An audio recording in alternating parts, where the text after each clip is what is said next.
Did you know that 70% of women feel worse about themselves after just 3 minutes of flicking through a fashion magazine? The media is such a powerful force in shaping perceptions, but for women, often those perceptions become suffocating. From airbrushed images in magazines to the perfect lives being portrayed out on social media, it's the definitions of beauty, success, and self-worth. Unrealistic beauty standards are one of the biggest culprits.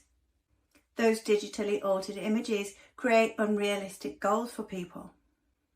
So in the end, we're comparing ourselves to an impossible ideal. And beyond appearances, the media is responsible for our perceptions about what our lives should be. We should be perfect career women, perfect caregivers, perfect parents. It actually leaves very little space for individuality or authenticity. And these portrayals don't just affect our self-esteem, they go into those societal expectations of having a perfect life. And the result? Burnout, imposter syndrome, comparisonitis. If we're meeting for the first time, I'm Ginny Churchill, and I'm on a mission to help women grow from self-doubt to self-confidence so they can take their career to the next level. I always appreciate your feedback, so any comments or questions, please leave them down below. A thumbs up is always appreciated, and of course, for more like this, please subscribe to the channel. Now let's get back to the media. The statistics talk for themselves. 69% of women feel immense pressure to be perfect after seeing social media, from influencers especially. 80% of teenage girls admit that comparing themselves to unrealistic images in the media leaves them feeling really low about themselves. And one study found that women only appear in 25% of business-related advertisements, and they're usually in a subordinate role. And these figures are depicting a really harmful truth. This portrayal of women is not only completely skewed, but it's also really harmful to our generation and those coming up below us. So how do we rewrite the script? Number one is we consume media intentionally. Well, what do I mean by that? Well, we can curate what we see in social media especially. Those algorithms can work in our favour if we start to intentionally seek out more authentic voices, diverse voices. You can follow creators who banish those stereotypes and celebrate women's success. If you're looking for people who support women's talents, successes and achievements, guess what the algorithm's going to do? It's going to show you more and more of that. So intentionally, you can change what you're looking at. The second thing you can do is to question that narrative.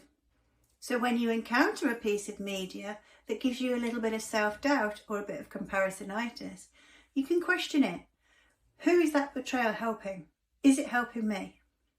Once you realise the commercial intention behind these adverts and this media, you can start to unpick it. You can see it's there for a reason, to make you buy the next beauty cream, to make you buy the next makeup, buy the next dress. Number three is to focus on your values. Reconnect with what truly matters to you, your relationships, your passions and your skills. There is a universal law called the perpetual transformation of energy. It's a complicated title, I know, but it teaches us that we can turn negative energy into positive change. So you can turn your self-comparison into inspiration and your insecurity into action. And the fourth thing you can do is redefine beauty and success in your mind. Celebrate your achievements and celebrate your uniqueness. It's what makes you you. Remind yourself that confidence doesn't come from sitting in a mould, but more about expressing who you truly are. The media's portrayal of women has long been a double-edged sword. Yes, it offers glimpses of hope and progress, but it still holds on to those ancient stereotypes. But you don't have to accept the script that's been handed to you. By questioning the narrative, focusing on your values, and focusing on media that uplifts you rather than diminishes you, you can step back into your authentic power. When you choose to rewrite the story, you take back the control. If you're ready to start reclaiming your confidence and ditching the self-doubt, I've got a free guide just for you.